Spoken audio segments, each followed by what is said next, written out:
নমস্কাৰ বাইদেউ ভণ্টিসকল, এয়া হৈছে হাঁহৰ মাংস। একদম গোটাই মছলা দি মই সানি কেনাই লৈছোঁ। আজি হাঁহৰ মাংসৰ লগত ৰুটি খাইছেনে আপোনালোকে কোনোবা দিন? আজি মই খাম। এয়া হৈছে গোলমৰিচ, একদম গুড়া কৰি ৰাখি দিছোঁ। বলক এতিয়া ৰেডি কৰি লৈ হাঁহৰ মাংসত একদম তেল কম দিম। হাঁহৰ মাংসটো বেছি তেল তেলা হয়। তেল গৰম হৈ গৈছে। এতিয়া মই এয়া পুৰণত মই অকণমান জিৰা দিলোঁ। গৰম হৈ গ'ল। এতিয়া মই মাংসখিনি ঢালি দিম।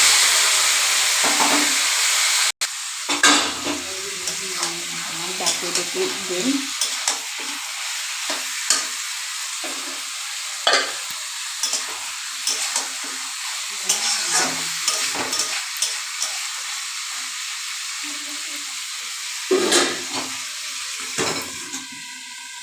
সেইখিনি সময়তে আটাখিনি সানি ল'ম।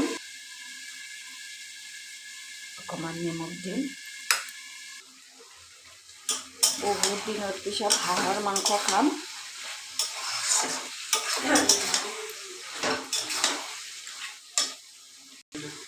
ইয়াতে মই আলু ব্যৱহাৰ কৰা নাই, অমিতা ব্যৱহাৰ কৰিছোঁ।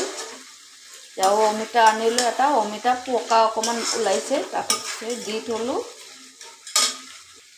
দেখিছেনে কিমান তেল ওলাইছে হাঁহৰ পৰাই।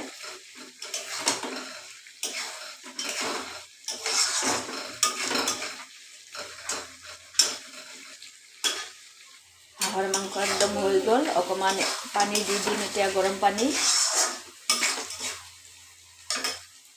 হাঁহৰ মাংস সিজিবৰ বাবে বহুত সময় লাগে। এতিয়া মই পানী জুইটো কমাই কেনে একদম ঢাকি দিম।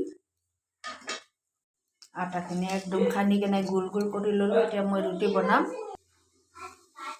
ৰেডি হৈ গ'ল মোৰ মাংস। লাষ্টত মই ধনিয়া পাত অকণমান দিম। একদম আমাৰ হাঁহৰ মাংস ইফালে ৰেডি, ৰুটি ৰেডি, আলু ফ্ৰাই কৰে আছি। হয়ে গেল আমাৰ আলু ভাজি।